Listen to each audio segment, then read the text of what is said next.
Hello friends, welcome to my channel clinical biochemistry में doctor P K. Prabhakar. आज हम बात करने वाले हैं blue white screening in the genetic engineering. जब हम जेनेटिक इंजीनियरिंग करते हैं, मोलिकुलर क्लोनिंग करते हैं, तो उसमें एक बहुत बड़ा चैलेंज होता है जब हम हमारे ट्रांसक्रिप्ट्स को, जब हम ट्रांसफॉर्म सेल्स को सेलेक्ट करने का। तो ब्लू वाइट स्क्रीनिंग एक सिलेक्शन मेथड्स है जिसके बेसिस पे हम ट्रांसफॉर्म सेल्स को सेलेक्ट करते हैं। सबसे पहले हम देखेंगे what are the different steps in the gene cloning. Steps क्या क्या होते हैं? तो सबसे पहले हमारे पास एक वेक्टर्स होते हैं जिसको हम जीन कैरियर भी बोल सकते हैं। तो ये वेक्टर्स को हम एक रेस्ट्रिक्शन इंडोन्यूक्लियस से कट करते हैं और सेम रेस्ट्रिक्शन इंडोन्यूक्लियस से हम अपने जीन ऑफ इंटरेस्ट को भी कट करते हैं। So we are having vector plus gene of interest which is spliced by the same restriction endonuclease. तो दोनों के एंड पे हमारे पास same type of protruding ends होते हैं, स्टिकी इंड्स होते हैं। आफ्टर दैट वन दोनों को हम लाइगेट करते हैं, ज्वाइन करते हैं। So we are having a vector which is loaded with the gene of interest, जिसपे हमारी gene of interest already loaded है। अब इस vector loaded gene loaded vectors को हम डिफरेंट एक्सप्रेशन सिस्टम और क्लोनिंग सिस्टम में ट्रांसफर करते हैं। So transformation will be there. सो यहाँ इस केस में हम बैक्टीरियल सेल्स में ट्रांसफॉर्म कर रहे हैं by different methodology. And after that one जब हम पर्टिकुलर बैक्टीरिया को विच इज ट्रांसफॉर्म्ड, जहाँ हमारा जीन वेक्टर्स ने बैक्टीरियल सेल में पहुँच गए हैं, so that bacterial cells we are going to select it. हम उसको सेलेक्ट करते हैं एंड एम्पलीफाई करते हैं एंड कल्चर करते हैं। So this is the basic techniques. तो जो ब्लू वाइट स्क्रीनिंग की आज हम बात करने वाले हैं, that is going to be applicable at this step. जब हम जीन वेक्टर्स को ट्रांसफर करते हैं बैक्टीरियल सेल्स में, तो सभी बैक्टीरिया में ये वेक्टर नहीं जा पाते हैं। तो हमें सेलेक्ट करना वो बैक्टीरिया, वो हॉस्ट जहां वेक्टर पहुंच गए हैं। Not only vector, transform vectors, because कुछ वेक्टर्स ऐसे भी होते हैं जिसमें हमारा जीन लोड नहीं होता है। सो हमें वो बैक्टीरिया सेलेक्ट करना है जहां हमारा vector along with my gene of interest पहुंचे हैं। सो उसके लिए हम ब्लू वाइट स्क्रीनिंग को यूज करते हैं। सो ब्लू वाइट स्क्रीनिंग में हम जो यूज करते हैं, एक स्पेसिफिक जीन यूज करते हैं जिसका एक स्पेसिफिक प्रोडक्ट बनता है और वो एक्सप्रेस होकर हमें एक प्रोटीन देता है और उस प्रोटीन के बेसिस पे हम सेलेक्ट करते हैं। तो इसको हम बोलते हैं selectable marker, because it help us in the selection of our transformed cells. सिर्फ ब्लू वाइट स्क्रीनिंग नहीं एक मेथड है, इसके अलावा भी और भी मेथडोलॉजी होते हैं। जैसे हम एंटीबायोटिक रेसिस्टेंस को यूज कर सकते हैं। जैसे इस केस में अगर आप देखेंगे, या एम्पिसिलिन रेसिस्टेंस जीन है, तो वो बैक्टीरिया जिसमें ये जीन इंटैक्ट होगा वो ग्रो करेगा, जहां ये जीन इंटैक्ट नहीं होगा वो बैक्टीरिया ग्रो नहीं करेगा इन the presence of antibiotic ampicillin. Not only ampicillin, हम यूज कर सकते हैं एम्पिसिलिन, क्लोरामफेनिकोल, नियोमाइसिन, टेट्रासाइक्लिन, बहुत सारे एंटीबायोटिक्स हम यूज कर सकते हैं और भी अलग अलग सेलेक्टेबल मार्कर्स हम यूज कर सकते हैं। बट हम अभी जो बात करने वाले हैं, we are not going to use talk about antibiotics as a selectable marker. We are going to use a lactose, one of the gene from the lactose operon, that is LAC-Z gene. इसके basis पे हम blue white screening करते हैं। हम उसके बारे में details में बात करेंगे अभी। अब जब हम सेलेक्टेबल मार्कर्स को देखते हैं तो हमारे पास बहुत अलग अलग तरह के सेलेक्टेबल मार्कर्स होते हैं। It can be divided into, उसको हम डिवाइड कर सकते हैं तीन तरीके में। पॉजिटिव सेलेक्टेबल मार्कर्स, दूसरे हम बोलते हैं नेगेटिव सेलेक्टेबल मार्कर्स और काउंटर सेलेक्टेबल मार्कर्स। थर्ड, जहां दोनों तरह की चीजें होते हैं, पॉजिटिव भी होता है और नेगेटिव भी होता है। अब ये पॉजिटिव, नेगेटिव और दोनों तरह के सेलेक्टेबल मार्कर्स का फायदा क्या है? अगर किसी प्लाज्मिड में या किसी ऑर्गेनिज्म में जीन इंटैक्ट है तो वो जीन हेल्प करेगा बैक्टीरिया को और पर्टिकुलर ट्रांसफॉर्म्ड सेल्स को सेलेक्ट करने में, सर्वाइव करने में। तो that is called as positive selections और सेलेक्टेबल मार्कर्स या सिलेक्शन मार्कर्स। जीन अगर इंटैक्ट है तो it is going to help us और help the organism for the survival, तो उसको पॉजिटिव बोलेंगे। अगर जीन इंटैक्ट है तो bacteria will, particular organism will not survive, it will die, like toxin genes. अगर टॉक्सिन का जीन इंटैक्ट है तो टॉक्सिन प्रोड्यूस करेगा और ऑर्गेनिज्म डाई होंगे, होस्ट मर जाएगा। तो that is called as negative और काउंटर सेलेक्टेबल मार्कर्स। और अगर दोनों पॉजिटिव और नेगेटिव दोनों एक साथ हों तो उसको हम ये पॉजिटिव नेगेटिव सेलेक्टेबल मार्कर्स बोलते हैं। जैसे दिस, ये यहाँ एग्जाम्पल है जहाँ दो प्लाज्मिड की हम बात कर रहे हैं।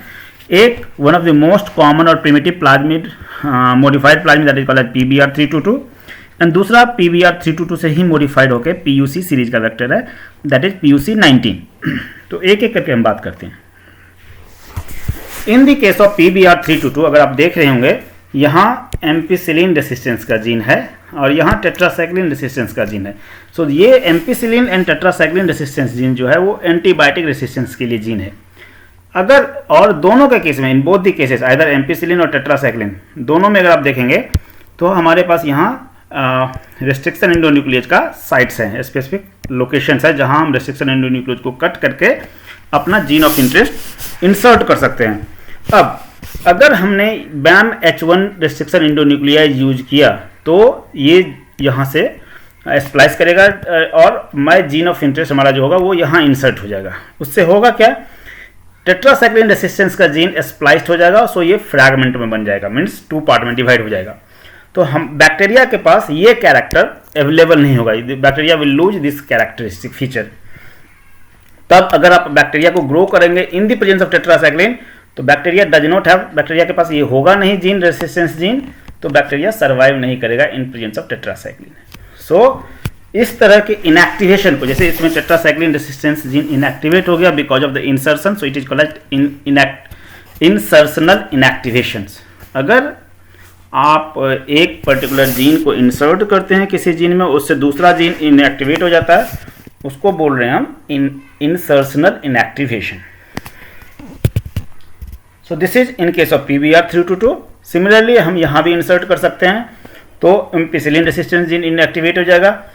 इन केस ऑफ PUC19 हमारे पास टेट्रासाइक्लिन रेसिस्टेंस जीन नहीं है इसमें, इसके बदले में हमारे पास जो है वो LAC-Z जीन का 1 फ्रैगमेंट है that is alpha fragment. Alpha fragment हम यूज करते हैं in case of alpha complementations that we will talk later on. तो अगर हम ये इसको यूज कर सकते हैं या इसको यूज कर सकते हैं, सो हम जो देखने वाले हैं वो LAC-Z जीन का यूज देखने वाले हैं इस केस में।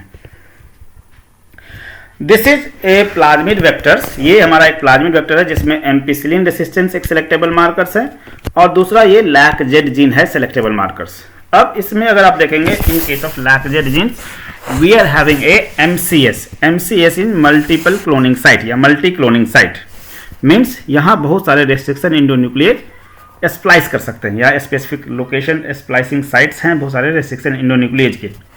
अब अगर ये जीन इंटैक्ट है, means if we have not inserted anything, अगर ये यहाँ हमने कुछ भी नहीं डाला है, इंसर्ट किया है, जीन इसी फॉर्म में है, तो ये जीन बनाता है एक एंजाइम जिसको हम बोलते हैं बीटा गैलेक्टोसिडेज एंजाइम। सो ये एंजाइम का ही रोल है इस ब्लू व्हाइट स्क्रीनिंग में। बट अगर हमारे पास ये जीन है और यहाँ because of multi cloning site I have inserted some kind of gene, so ये जीन स्प्लाइस हो जाएगा और हमारे पास बन जाएंगे एक fragmented gene. So this is my gene of interest which I have inserted here. इस केस में ये बीटा गैलेक्टोसिडेज जीन नहीं बनेगा। क्यों नहीं बनेगा? Because it has been fragmented in 2 different pieces. So उसी को हम यूज करने वाले हैं in case of blue white screening.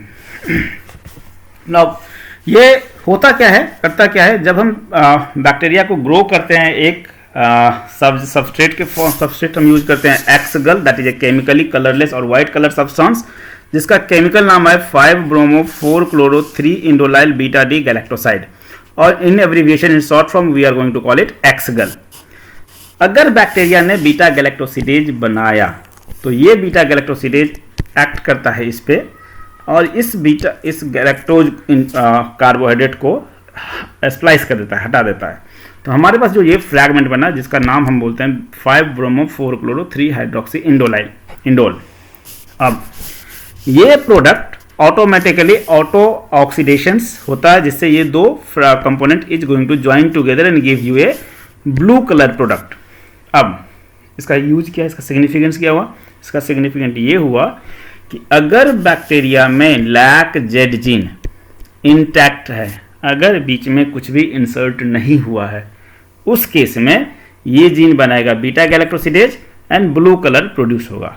अगर जीन को आपने इंसर्ट करके इनएक्टिवेट कर दिया, मीन्स इंसर्शनल इनएक्टिवेशन हो चुका है, उस केस में बीटा गैलेक्टोसिडेज नहीं बनेगा और ब्लू कलर नहीं होगा, मीन्स वाइट कलर का बैक्टीरिया कॉलोनी नजर आएगा आपको। अब इस केस में हम एक सब बिकॉज लैक्टोज तो है नहीं मीडिया में, हम जो प्रोवाइड करते हैं एक सबस्ट्रेट प्रोवाइड करते हैं जो येलो लैक्टोज का इक्विवेलेंट होता है, जिसको हम बोलते हैं IPTG। IPTG is a inducer molecules जो इंड्यूस करता है लैकजेड जीन के एक्सप्रेशन को। सो IPTG is a molecular mimic of yellow lactose. जैसे येलो लैक्टोज, अगर आप लैक्टोज का लैक ऑपरोन देखेंगे तो वहाँ लैक आई जीन्स हमें एक रिप्रेसर मोलिक्यूल देता है, और उस रिप्रेसर मोलिक्यूल्स पे येलो लैक्टोज अगर हाई इन्वायरमेंट में मीडियम में तो ये बाइंड करता है, जिससे रिप्रेसर इनएक्टिवेट हो जाता है और it is not able to bind to the operator side. तो वहाँ RNA पॉलीमरेज बाइंड करता है। ये नॉर्मली लैकजेड जीन इसी तरह से काम करता है। यहाँ येलो लैक्टोज तो हाई मीडिया में हम प्रोवाइड करते हैं IPTG, तो येलो लैक्टोज के बदले में IPTG यहाँ बाइंड करता है और रिप्रेसर को इनएक्टिवेट करता है। जब रिप्रेसर इनएक्टिवेट हो जाएगा तो प्रोटीन का एक्सप्रेशन होगा। अब अगर आप डिटेल्स देखेंगे यहाँ तो here we are having details how it works.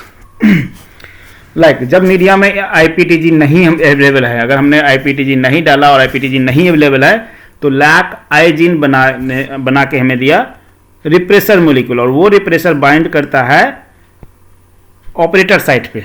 इससे होगा क्या, RNA polymerase is not able to bind to the site. RNA polymerase bind नहीं कर पाएगा, और RNA पॉलीमरेज बाइंड नहीं करेगा तो एक्सप्रेशन नहीं हो पाएगा। तो कोई भी जीन लैक ZYA किसी भी जीन का एक्सप्रेशन नहीं होगा। अब दूसरा सिचुएशन ये है कि मीडियम में हमने प्रोवाइड करा बाहर से IPTG, तो IPTG बाइंड करेगा इस रिप्रेसर मोलिक्यूल्स पे और रिप्रेसर को इनएक्टिवेट कर दिया। जब रिप्रेसर इनएक्टिवेट हो गया तो रिप्रेसर अब यहाँ बाइंड नहीं कर पाएगा वो साइट पे, तो यहाँ RNA polymerase will bind and gene expression will takes place.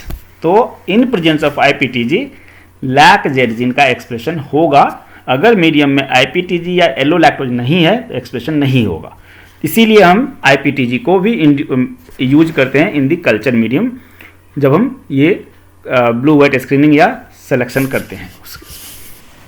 अब अगर हम डिटेल्स देखें ब्लू वाइट स्क्रीनिंग में 1 by 1 स्टेप वाइज, तो हमारे पास एक प्लाज्मिड होता है, जिस प्लाज्मिड में हमारे पास एक लैकजेड जीन है। ये हमारा लैकजेड जीन है, ये एम्पिसिलिन रेसिस्टेंस का जीन है।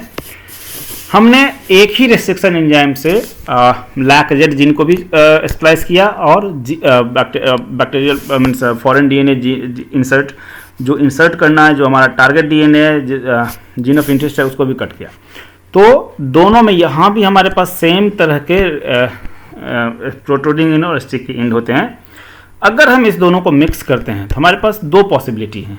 Either this will auto replicate, because ये स्टिकी एंड है इसका, तो ये दोनों सेल्फ असेंबल हो जाएं, तो हमारे पास एक प्लाज्मिड बने जिसमें without any insert same ends will be auto assemble हो जाए। तो कोई भी इंसर्ट नहीं है, so only lacZ gene is intact lacZ gene we have got it. तो एक ऑप्शन ये है। दूसरा ऑप्शन ये है कि इस बीच में ये फ्रैगमेंट आ जाए, so this fragment will come here. तो उस केस में आपके पास एक प्लाज्मिड होगा जहां आपका DNA इंसर्टेड होगा। तो एक केस ये है जहां ऑटो असेंबली हो गया प्लाज्मिड का, तो कोई भी इंसर्ट नहीं है। So without any inserts you are having plasmid in the original mode, original conditions. And second, जहां आपने आपका जीन ऑफ इंटरेस्ट इंसर्ट हुआ, सो ये आपका ट्रांसफॉर्मर, ये आपको चाहिए होगा। दिस इज फॉर, इसी के लिए हमने ये एक्सपेरिमेंट करा है। अब जब इस दोनों प्लाज्मिड को अगर आप बैक्टीरिया के साथ मिलाएंगे, बैक्टीरियल सेल्स के लिए डालेंगे तो ट्रांसफॉर्म करने के लिए, तो आपको तीन तरह की पॉसिबिलिटी मिल सकती है। हो सकता है कि कुछ बैक्टीरियल सेल्स में कोई भी प्लाज्मिड ना इंसर्ट हो, ना तो नॉर्मल प्लाज्मिड्स, ना तो ट्रांसफॉर्म प्लाज्मिड। सो बैक्टीरिया में कोई भी प्लाज्मिड नहीं है, ये एक कंडीशन हो सकता है। दूसरा कंडीशन ये हो सकता है कि बैक्टीरिया नॉर्मल प्लाज्मिड ले जहाँ बिना इंसर्ट्स के, so non recombinant plasmid insert हो जाए उस बैक्टीरियल सेल्स में। तीसरा पॉसिबिलिटी ये है कि रिकॉम्बिनेंट प्लाज्मिड इंसर्ट हो जाए। तो हमारे लिए जो हमारे काम का चीज़ है, ये हमारे किसी काम का नहीं है, बिकॉज इसमें हमारी जीन ऑफ इंटरेस्ट है नहीं। इसमें भी हमारा जीन ऑफ इंटरेस्ट नहीं है। हमारा जीन ऑफ इंटरेस्ट जो है वो यहाँ है। तो हमें बाकियों में से, इस तीनों में से हमें इसको पिक करना है, सेलेक्ट करना है। तो उसके लिए हम लैकजेड जीन को यूज कर रहे हैं अभी यहाँ। अब होगा क्या, इस तीनों बैक्टीरियल सेल्स को हम ग्रो कर रहे हैं एक कल्चर मीडियम में, culture colony means petri plate में, जहां हमने पहले से एम्पिसिलिन एंटीबायोटिक्स डाल रखा है। तो हमें इसकी ज़रूरत नहीं है, तो ये हमें डिस्कार्ड करना होगा। हमें इसकी भी ज़रूरत नहीं है, तो हम इसको भी डिस्कार्ड करेंगे। इसकी हमें ज़रूरत है, हमने इसी के लिए ये ट्रांसफॉर्मेशन प्रोसेस किया, जेनेटिक इंजीनियरिंग कर रहे हैं, तो हमें इसको सेलेक्ट करना है। तो इसको सेलेक्ट करने के लिए हम तीनों बैक्टीरिया को ग्रो किए एक कल्चर प्लेट में जहां पहले से एम्पिसिलिन है। अब ये बैक्टीरिया जिसके पास कोई भी प्लाज्मिड नहीं है, तो इसमें एम्पिसिलिन रेसिस्टेंस का जीन भी अवेलेबल नहीं है। जब एम्पिसिलिन रेसिस्टेंस का जीन अवेलेबल नहीं है, तो ये बैक्टीरिया ऑटोमेटिकली मर जाएंगे, ये सर्वाइव नहीं कर पाएगा, तो ये बैक्टीरिया ऑटोमेटिकली डिस्कार्ड हो गया। अब ये दोनों बैक्टीरिया ग्रो करेगा, बिकॉज इसमें भी एम्पिसिलिन का रेसिस्टेंस जीन इंटैक्ट है, इसमें भी एम्पिसिलिन रेसिस्टेंस जीन इंटैक्ट है, तो ये दोनों सर्वाइव करेंगे। अब इस दोनों में से मुझे सेलेक्ट करना है अपनी पसंद का, अपनी काम का ये रिकॉम्बिनेंट वेक्टर जिसमें है उसे। उसके लिए हम क्या करेंगे, उसके लिए हम बैक्टीरिया मीडिया कल्चर मीडिया में हमने इसके साथ साथ एक्स गर्ल प्लस IPTG भी डाला था। अब IPTG जो अगर चूंकि ये एक्सप्रेस करने वाला है LAC-Z जीन को, LAC-Z जीन इसमें इंटैक्ट है तो इसमें एक्सप्रेस हो जाएगा, इसमें इंटैक्ट है नहीं तो इसमें एक्सप्रेस होने का सवाल ही नहीं है। तो IPTG LAC-Z जीन को एक्सप्रेस करेगा सिर्फ प्लाज्मिड, जहाँ नॉर्मल प्लाज्मिड है उस केस में। तो यहाँ हमारा नॉर्मल प्लाज्मिड है, तो यहाँ LAC-Z जीन एक्सप्रेस होगा, सो एक्सप्रेसेस बीटा गैलेक्टोसिडेज बनाएगा। इस केस में चूंकि gene LAC-Z gene insertional inactivation हो पाया है, इसीलिए यहाँ बीटा गैलेक्टोसिडेज नहीं बन पाएगा। अब जहाँ बीटा गैलेक्टोसिडेज बनना है, कल्चर मीडियम में पहले से एक्सगल दिया हुआ है, तो xgal will metabolize because of this beta galactosidase, और कॉलोनी आपको ब्लू नजर आएगी। इस केस में भी चूंकि बीटा गैलेक्टोसिडेज नहीं बन रहा है, तो एक्सगल मेटाबोलाइज नहीं होगा और कॉलोनी आपको व्हाइट नजर आएगी। तो ये ओवरऑल सिचुएशन हमारे पास ये होते हैं, जिसमें आपके पास एक प्लाज्मिड था, इधर टेट्रासाइक्लिन और एम्पिसिलिन रेसिस्टेंस जीन हमने लिया, आपने इसके साथ जीन ऑफ इंटरेस्ट मिक्स किया, मिलाया, तो आपको इस तरह की प्लाज्मिड मिलनी चाहिए, वेक्टर मिलनी चाहिए जहां आपका जीन लोडेड है। बट पॉसिबिलिटी ये होती है कि आपको ऐसा भी वेक्टर मिलता है जिसपे कोई भी जीन लोडेड नहीं है, इस तरह का। तो आपको 3 तरह का बैक्टीरिया मिला, जिसपे एक बैक्टीरिया जिसमें किसी भी तरह का जीन नहीं आया, एक जिसमें नॉर्मल प्लाज्मिड आया विदाउट एनी ट्रांसफॉर्म्स, एक आया जिसमें आपका रिकॉम्बिनेंट वेक्टर आया। तो इसमें चूंकि LAC-Z जीन इंटैक्ट है, तो ये आपको बीटा गैलेक्टोसिडेज बना के दे रहा है in the presence of IPTG, तो ये आपको ब्लू कॉलोनी देगा because xgal will be metabolized and it will give you blue colony. ये bacteria because of in presence of tetracycline automatically kill हो जाएंगे, और ये इसमें एक्स बीटा गैलेक्टोसिडेज नहीं बन रहा है, तो आपकी कॉलोनी व्हाइट नजर आएगी।